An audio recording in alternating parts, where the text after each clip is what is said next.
Olá, boa noite para você. Seja bem-vindo ao Jornal da Record. Tribunal de Contas da União aprova o edital para o leilão da internet 5G. Senado aprova auxílio para agricultores familiares prejudicados pela pandemia. Flamengo de Renato Gaúcho goleia o Grêmio em Porto Alegre com um jogador a menos. O Jornal da Record já está no ar. Oferecimento Next, o banco digital que faz acontecer. –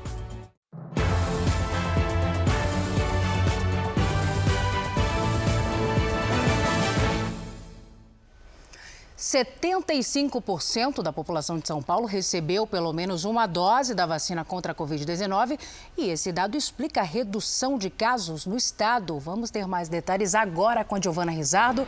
Giovana, boa noite para você. Boa noite, Salsi. Boa noite a todos. Mesmo com a presença da variante Delta aqui no estado, a situação da pandemia está mais controlada. Os números divulgados nesta quarta-feira pelo governo é que justificam essa afirmação, Salsi. Nos últimos 15 dias, nas últimas 2 semanas, a média de mortes caiu mais de 10% aqui no estado. Também está em queda o número de casos, quase 12%, assim como o número de pacientes internados, que caiu 12%. Mais de 60% dos leitos de UTI estão vagos, estão disponíveis aqui no estado. E nesta quinta-feira, os prefeitos do ABC vão definir se vão utilizar o passaporte de vacinação. Esse comprovante deve ser apresentado na entrada de estabelecimentos comerciais e também de eventos. Aqui na capital, o passaporte deve ser adotado a partir de novembro em eventos, jogos, feiras e conferências. A ideia é estimular a imunização. Salsi. Redução de casos em São Paulo, mas a situação é diferente no Rio de Janeiro. Obrigada pelas informações, Giovana, porque um boletim no Rio de Janeiro, produzido pela Fundação Oswaldo Cruz, apontou preocupação com a circulação da variante Delta. O Leonardo Aque tem mais informações pra gente. Oi, Léo, boa noite. Oi, Salsi, boa noite para você, boa noite a todos que acompanham o JR 24 Horas. Olha, apesar do avanço na vacinação aqui na capital fluminense, 96% das vagas de UTI estão ocupadas. Os pesquisadores da Fiocruz ressaltam que, apesar de alguns estados estarem iniciando a vacinação em crianças e também em adolescentes, a prioridade é completar o esquema vacinal da população adulta. Agora, por aqui, o recente aumento do número de casos da doença fez a cidade adiar o plano de reabertura da economia. Salsi. Tá certo, Léo. Obrigada pelas informações. Na região norte do país, em Belém, a vacinação de adolescentes começou nesta quarta-feira. O Felipe Nobre traz os detalhes para a gente agora. Oi, Felipe. Boa noite, Salsi. Por enquanto, recebem a vacina apenas os jovens com comorbidades ou deficiência permanente. Nessa nova fase da campanha de imunização, chega a vez dos adolescentes de 12 a 17 anos completos. Ananindeua, Marituba e Santa Isabel também começaram a vacinar o público com menos de 18 anos. Além do documento de identificação e do comprovante de endereço, é necessário entregar um laudo da comorbidade ou da deficiência nos postos de vacinação. Nesta quinta-feira, o dia vai ser de repescagem para quem nasceu entre 1962 e 81 e ainda não tomou a primeira dose. A expectativa é atender 25 mil pessoas com vacinação atrasada. Salsi. Muito obrigada, Felipe. Agora a gente atualiza os números da pandemia no Brasil. Segundo o Ministério da Saúde, o país tem 20.645.000 casos de coronavírus. São mais de 576 mil mortos. Foram 903 registros de mortes em 24 horas. Também, neste mesmo período, 46 mil pessoas conseguiram se recuperar da doença. Então, no total, já são 19.577.000 pacientes curados da Covid-19 e 491 mil seguem em acompanhamento médico. A Prefeitura de Curitiba proibiu pessoas em pé em bares e restaurantes. A Beatriz Frener explica pra gente como é que vai funcionar essa medida. Oi, Beatriz. Oi, Salsi, boa noite para você, uma ótima noite a todos. O decreto determina que as pessoas permaneçam sentadas enquanto frequentam estes espaços. A intenção é conseguir controlar melhor o distanciamento entre os clientes. Já Toledo, no oeste do estado, pretende vacinar a partir desta quinta-feira 100% dos adolescentes entre 12 e 17 anos. A cidade é a única do Brasil a participar de um estudo feito pela farmacêutica Pfizer. Para isso, recebeu uma remessa extra com doses da vacina, em torno de 35 mil unidades. Os pesquisadores querem saber como o vírus se comporta em locais em que a maioria da população já está vacinada. Salsi. Obrigada, Beatriz. Situação diferente em Pernambuco, que liberou eventos com público. Vamos saber a partir de quando com a Beatriz Lacerda. Oi, Beatriz. Boa noite, Salsi. A partir de setembro, estão permitidos eventos com até 1.200 pessoas vacinadas contra a Covid-19, com as 2 doses, ou com uma dose mais um teste negativo para a doença. Também estão autorizados eventos esportivos com 300 pessoas na torcida ou 50% da capacidade. Somente o futebol profissional segue com o público proibido. Aqui em Pernambuco, 90% das pessoas que desenvolveram casos graves da Covid-19 no último mês não tinham completado o esquema vacinal. Cerca de 400 mil pessoas estão com a segunda dose da vacina atrasada. Salsi. Obrigada, minha querida, pelas informações. Nos destaques internacionais, o estado americano de Nova York adicionou mais 12 mil mortes por Covid-19 depois de uma revisão de dados. Isso é muito grave. Com isso, o número de vítimas da doença passou para mais de 55 mil. Segundo o governo, o ajuste aconteceu porque a administração anterior não havia registrado milhares de mortes. E centenas de pessoas foram às ruas em Nova York para protestar contra a exigência da vacinação contra a Covid-19. É isso mesmo, trabalhadores locais, como professores e profissionais da saúde, se reuniram em frente à prefeitura, como você acompanha nas imagens. Eles se mobilizaram depois que a cidade passou a exigir a vacinação desses grupos. O comprovante também é necessário para entrar em locais fechados, como restaurantes, academias e empresas. E um relatório da OMS mostrou que os casos e mortes por Covid-19 estão estáveis no mundo depois de 2 meses de alta. Na última semana, foram relatados mais de 4 milhões de casos e 66 mil mortes.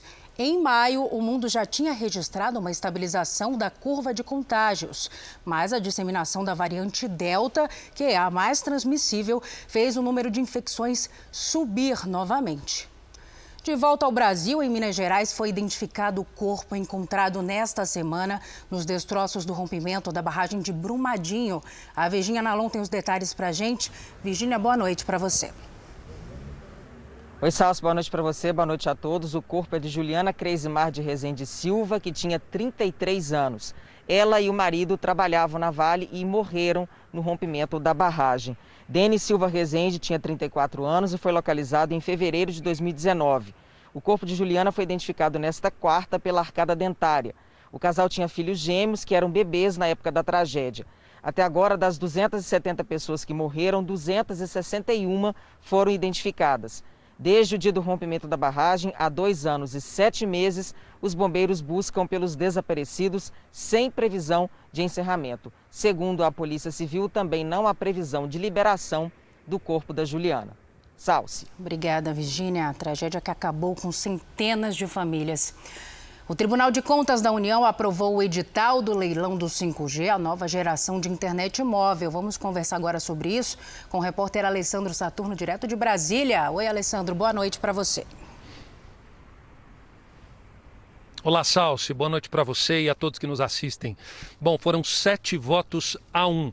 Faltava apenas esse relatório, esse parecer, na verdade, do Tribunal de Contas da União para que a Agência Nacional de Telecomunicações, a Anatel, fizesse aí as modificações necessárias no edital e já marcasse a data do leilão, que deve ocorrer em outubro. Ao todo, serão oferecidas pelo menos 4 faixas de frequência de internet móvel. O prazo de exploração dessas faixas será de 20 20 anos. E a expectativa é que o leilão seja realizado em 16 lotes, nacionais e também regionais. As operadoras que vencerem a licitação ficam obrigadas a oferecer internet nas rodovias e também nos locais mais isolados do país. Salce. Alessandra, eu sigo com você com outro assunto super importante também, porque o Senado aprovou um projeto de lei que prevê socorro aos agricultores familiares prejudicados pela pandemia, né?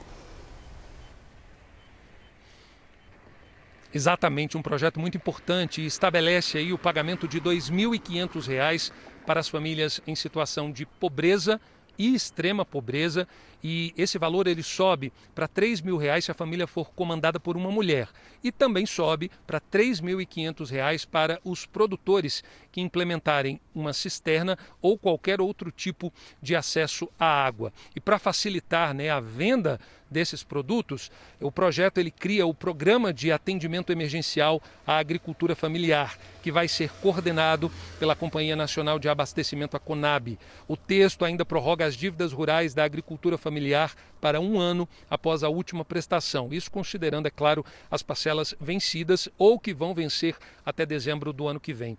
Agora, esse projeto ele segue para a sanção do presidente Jair Bolsonaro. Salce. Tá certo, meu querido. Muito obrigada pelas suas informações. O ministro João Otávio de Noronha, do Superior Tribunal de Justiça, suspendeu uma investigação contra o senador Flávio Bolsonaro e o policial militar aposentado Fabrício Queiroz. O Ministério Público do Rio de Janeiro investigava um suposto esquema de rachadinha, desvio de salários de servidores quando Flávio era deputado estadual. E o ministro Dias Toffoli, do STF, suspendeu a quebra de sigilo fiscal do advogado Frederic Wassef, determinada pela CPI da pandemia. O objetivo era investigar algum envolvimento na compra de vacinas. A decisão é provisória e vale até a análise do plenário do Supremo. O ministro da Economia, Paulo Guedes, disse que confia que o presidente do STF, ministro Luiz Fux, vai ajudar a resolver o impasse sobre os pagamentos dos precatórios, que são as dívidas judiciais do governo, depois de sentença definitiva. Guedes também comentou a crise política e reforçou a confiança nas reformas. Veja. A democracia é barulhenta, mas é melhor do que o silêncio da ditadura. Então a democracia faz barulho, isso não vai impedir o Brasil de avançar com as reformas. A democracia é virtuosa e o Brasil vai sair, como sempre, saiu das crises. Tem crise, a gente supera a crise. Seguimos o JR 24 horas com o mercado financeiro. O dólar fechou o dia em queda pela 4ª vez seguida, com o real liderando os ganhos entre as principais divisas globais. A moeda americana caiu 0,95%. cotada a R$ 5,21. Já a Bolsa de Valores de São Paulo registrou alta de 0,5% acima dos 120 mil pontos. A alta do preço da gasolina reforça a ideia de que exista um cartel dos postos de combustíveis, como já aconteceu aqui no Brasil. Mas o presidente do CAD, que é o Conselho Administrativo de Defesa Econômica, não acredita que seja o caso de agora, neste momento. Alexandre Cordeiro participou do JR Entrevista e garantiu que a fiscalização é permanente. No caso de combustíveis, é ainda mais difícil, porque o produto é homogêneo e a regulação facilita até a própria troca de informação. Então, muitas vezes, o cartel se confunde com o que a gente chama seguir o líder, ou olhar para o vizinho e falar quanto que o vizinho está cobrando, vou cobrar também igual. Como fazer para reduzir o preço do combustível? É só fiscalizar para ver se tem cartel ou não? Eu acredito que não. Na minha visão, a gente tem que mudar a nossa estrutura de mercado. É necessário mais competição, não só evitando os ilícitos, mas, por exemplo, como está sendo feito pela própria Petrobras. Desverticalizar, vender parte da sua capacidade de refino, colocar outros players para participar do mercado, desconcentrar um pouco mais, facilitar a regulação. No Afeganistão, a embaixada dos Estados Unidos alertou os cidadãos americanos a se afastarem do aeroporto de Cabul por causa das ameaças à segurança. Agências de inteligências internacionais já haviam chamado a atenção para o risco de um ataque do Estado Islâmico no local. O aviso acontece enquanto cerca de 1.500 americanos ainda esperam ser resgatados antes do prazo final para as tropas americanas no país, em 31 de agosto. Nas agências bancárias da capital do Afeganistão, o cenário de caos não é diferente. Longas filas têm se formado para o saque de dinheiro vivo. É que pela primeira vez em mais de uma semana, o Talibã permitiu a reabertura dos bancos. Os afegãos também enfrentam a alta no preço dos alimentos básicos. E olha, no primeiro dia da Paralimpíada, o Brasil garantiu 4 medalhas, todas na natação. Vamos saber com a nossa correspondente em Tóquio se temos mais chances de medalhas nesta quinta-feira. Oi, Silvia, boa tarde para você. Olá, Salsi. Temos sim, e pode vir mais com a natação. Isso porque o Brasil conseguiu vaga em 5 finais da modalidade. Destaque para Daniel Dias, que teve o segundo melhor tempo da semifinal e avançou para a final dos 100 metros livres na categoria S5. Ele briga pela segunda medalha nesta edição.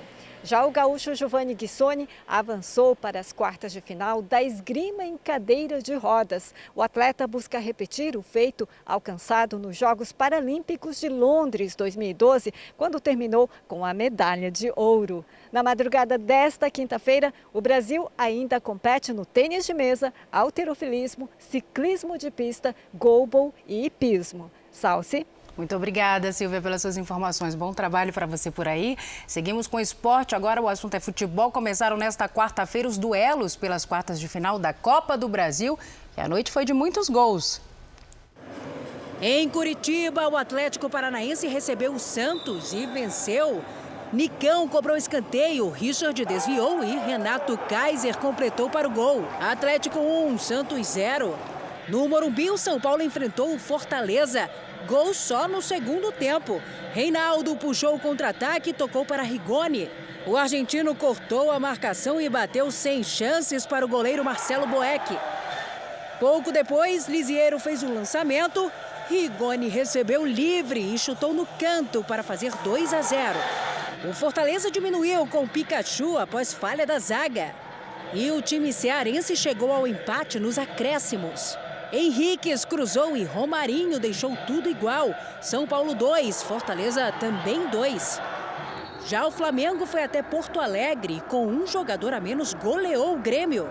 Bruno Viana fez 1-0 após a cobrança de escanteio. Vitinho fez boa jogada e deixou Michael livre para ampliar. E tinha mais. Vitinho cruzou na área e Rodinei marcou de cabeça. Michael sofreu pênalti.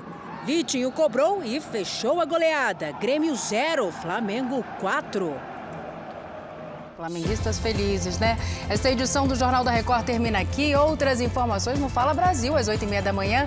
Você fica agora com o Fala Que Eu Te Escuto. Uma ótima noite para você. Cuide-se. Tchau.